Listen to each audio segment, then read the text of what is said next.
Você gosta de ganhar dinheiro no mercado financeiro? Nesse vídeo eu vou trazer 3 dicas importantes para você não perder dinheiro no mercado financeiro. Me acompanhe até o fim que eu vou te explicar passo a passo. Eu sou a Fernanda Manzano, eu sou economista e professora de economia e trabalho no mercado financeiro com investimentos há 10 anos. Bom, vamos lá para os 3 passos. Começando pelo primeiro passo. É muito importante para o investidor traçar metas de investimentos. Parece muito simples, mas essa é uma etapa extremamente importante quando a gente está falando de investimentos. E nesse primeiro passo, o que a gente precisa é determinar os objetivos de investimentos de longo, de médio e de curto prazo. Mas afinal, o que é um investimento de longo prazo? O que é um objetivo de longo prazo? Quando eu estou pensando em longo prazo, eu estou pensando em 10, 20, 30 anos. Logo, esses investimentos, eles estão atrelados ao meu objetivo de aposentadoria, por exemplo. Eu imagino que você não quer depender do governo um dia para receber ali o seu dinheiro, né, que é a sua aposentadoria. Então, o investimento de longo prazo é aquele atrelado a esse objetivo. Está muito também em consonância quando a gente está falando também de aportes ao longo do tempo, tá? Porque imagina, daqui 20, 30 anos você vai querer se aposentar e provavelmente você também vai querer manter o padrão de vida que você tem hoje. Então, logo, são investimentos que muitas vezes necessitam de aportes mensais, aportes semestrais. Mas o importante, definir esse objetivo de longo prazo, que pode ser pensando na sua aposentadoria, pensando em manter o seu padrão de vida. Então, pensando daqui 20, 30 anos. Segundo objetivo. Eu estou falando de médio prazo, aqui eu estou falando de 7 anos, 9 anos. Então, muitas vezes, esse objetivo na nossa vida pode estar atrelado a comprar um carro, ou trocar de carro, comprar uma casa, tá? Ou mudar, né, de casa, às vezes mora de aluguel, quer ter a casa própria. Então, esse é um objetivo de médio prazo. E, nesse sentido, também, assim como um objetivo de longo prazo, muitas vezes também exige aportes, tá? Que sejam mensais, trimestrais, semestrais, para que, né, chegue aí a esse objetivo. Então, eu tenho um objetivo de longo prazo, um de médio, e o importante é ter também um objetivo de curto prazo. Aqui é um pouquinho diferente quando eu estou falando de objetivos de longo prazo, porque imagina que eu tenho um objetivo que também exige ali um aporte financeiro maior, tá? Já no curto prazo, eu estou pensando aqui em 1 ano,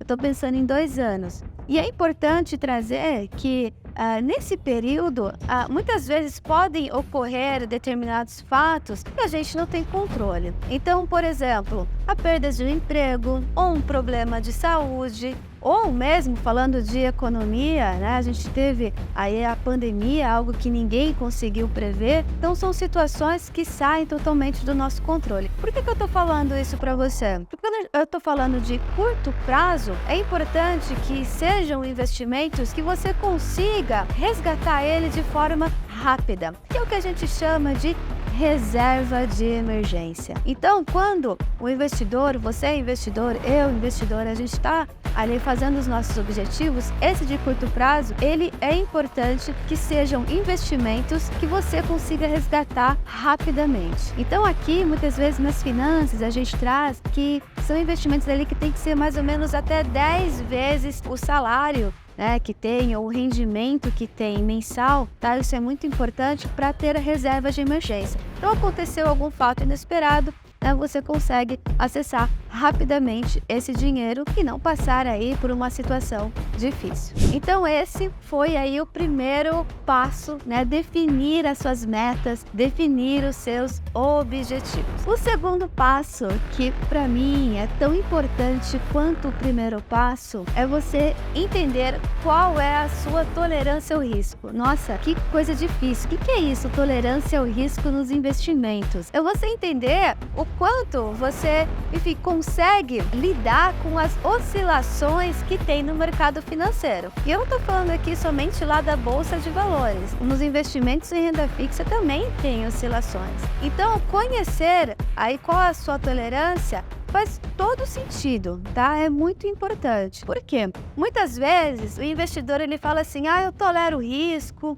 e não tem problema, a bolsa pode cair. Aí de repente, no primeiro mês que ele faz o investimento, a bolsa tem uma oscilação de 10% negativo, tá? Ele vê o patrimônio dele caindo 10%, ele simplesmente não dorme. Então é aí que ele vê que realmente ele não é um investidor de perfil arrojado, que a gente fala, né? Que é tolerante ao risco. É só aí que o investidor sabe que ele é um investidor conservador. E vou falar uma coisa para você, tá tudo bem ser um investidor conservador. Eu sou do mercado financeiro, trabalho já há uma década no mercado financeiro e eu sou uma investidora conservadora. Então tá tudo bem, não é porque você às vezes tem uma atividade que toma mais risco, tá? E que você nos investimentos também tem que tomar risco. Muitas vezes é o oposto. Se você já é um empreendedor, por exemplo, você já toma muito risco na sua vida. Logo, nos seus investimentos, você deve procurar ser mais conservador. E eu vou falar um segredinho para vocês. Aqui no Brasil, majoritariamente os investidores são conservadores. E não é porque é uma questão de perfil, mas dado o cenário econômico, que a gente tem taxa de juros mais altas, é uma tendência a que os investidores serem mais conservadores. Então, esse segundo passo importante, entenda o seu perfil de risco. E eu vou te dizer, tá difícil entender qual que é o meu perfil de risco? Tá difícil fazer ali, traçar os meus objetivos? É importante, então, você procurar um especialista em investimentos, que ele vai te ajudar com esse passo a passo, tá? Existe ali até um questionário que é aplicado para você e ele vai fazer aí esse questionário, você vai preencher e você vai conseguir aí ter um direcionamento melhor. Tá? Mas agora vamos lá para o terceiro passo, tá? Para o investidor não perder dinheiro no mercado financeiro. Sabe o que é? É conhecer os produtos do mercado financeiro. O que são os produtos? Produtos de investimentos. A renda fixa, a renda variável, conhecer as características, conhecer os riscos que estão envolvidos ali para o investidor, conhecer qual que é a liquidez, o que é liquidez, transformar o dinheiro rápido, ele está investido, rapidamente eu consigo resgatar e tá ali na minha conta corrente. Isso é muito importante, que muito investidor acaba passando despercebido e quando ele precisa do dinheiro, ele não consegue resgatar. Então conheça essas características, então o risco também e até os benefícios, né? Quando a gente está falando em mercado de ações, por exemplo, tem alguns benefícios aí que o investidor é bom ele conhecer. E mais uma vez, falando em mercado acionário, são investimentos atrelados aí aos objetivos de longo prazo, tá? Então, quando o investidor ele sabe quais são os seus objetivos, estão bem traçados, sabe qual a sua tolerância ao risco e conhece essas características dos investimentos, sem dúvida, tá aí um passo a passo, tá? Para o investidor não perder dinheiro no mercado financeiro. Bom, então aqui foram as 3 dicas que eu queria trazer aqui para você. E se você achou que esse conteúdo fez sentido para você e pode fazer sentido para outras pessoas também, compartilhe esse conteúdo. E se você quer receber mais conteúdos como esse, se inscreva aqui no canal.